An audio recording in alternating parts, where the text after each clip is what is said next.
नमस्कार, मैं सारिका श्रीवास्तव। स्वागत है आपका INN 24 न्यूज में। बढ़ते हैं आज की प्रमुख खबरों की ओर। आजादी के 75वीं वर्षगांठ अमृत महोत्सव के उपलक्ष्य में आज राजधानी रायपुर के राजीव नवापारा भारतीय खाद्य निगम खाद्य आपूर्ति श्रृंखला की ओर से एक प्रेस कॉन्फ्रेंस रखा गया, जिसमें उन्होंने अपनी एजेंसी के बारे में जानकारी दी। उन्होंने बताया कि FSD एक ऐसी एजेंसी है जो अपने खाद्य भंडारण डिपो के माध्यम से अधिशेष क्षेत्रों से अभाव वाले क्षेत्रों में स्टॉक पहुंचाकर पूरे देश में हर नुक्कड़ पर खाद्यान्न की आपूर्ति को पूरा करती है। ऐसा एक डिपो रायपुर जिले के 19,372 मैट्रिक टन क्षमता की है, जो विभिन्न सरकारी कल्याण योजनाओं के तहत अन्य क्षेत्रों और छत्तीसगढ़ में खाद्यान्न की आपूर्ति कर रहा है। चूंकि छत्तीसगढ़ राज्य विकेंद्रीकृत खरीद योजना के अंतर्गत है, कल्याणकारी योजनाएं राज्य सरकार द्वारा भारतीय खाद्य निगम के समन्वय से भारत सरकार के मार्गदर्शन और वित्तीय सहायता के तहत कार्यान्वित की जाती है।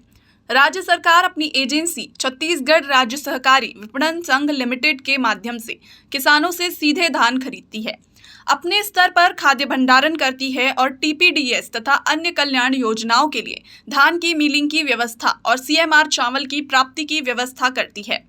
राज्य सरकार की ओर से नागरिक आपूर्ति अपने क्रय केंद्रों और आउटलेट के माध्यम से विभिन्न कल्याणकारी योजनाओं, प्रधानमंत्री गरीब कल्याण अन्न योजना, मध्याह्न भोजन, एकीकृत बाल विकास कार्यक्रम और गेहूं आधारित पोषण कार्यक्रम के तहत स्थानीय खपत के लिए CMR स्वीकार और वितरित करती है।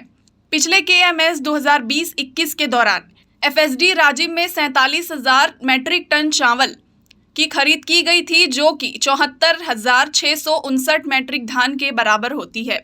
इस खरीद गतिविधि के कारण रायपुर के राजस्व जिले के 1.8 लाख से अधिक किसान लाभान्वित हुए हैं, जिन्हें सार्वजनिक वित्तीय प्रबंधन प्रणाली के माध्यम से 139 करोड़ से अधिक का भुगतान किया गया है। सारी QC के जितने हैं इक्विपमेंट सब डिजिटल कर दिए गए हैं और एक क्वालिटी में एक चेंज और किया गया है कि राइस की एज का टेस्टिंग भी हमने शुरू कर दी है, जिससे पुराना राइस या रिसाइकल्ड राइस ना आ सके। FCI में किसान का ओरिजिनल पैडी से बना हुआ राइस, फ्रेश राइस आ सके, उसकी टेस्टिंग की जाती है।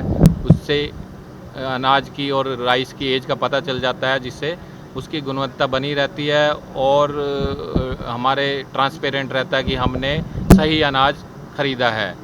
और उसी टेक्नोलॉजी में क्वालिटी में हमें डिपो लाइन में डाटा फीड करना पड़ता है, जिससे पता लगता है कि कहीं पे कोई अनाज ख़राब तो नहीं हो रहा, कहीं डाउनग्रेड तो नहीं हो रहा, जिससे तुरंत एक्शन लिया जा सके।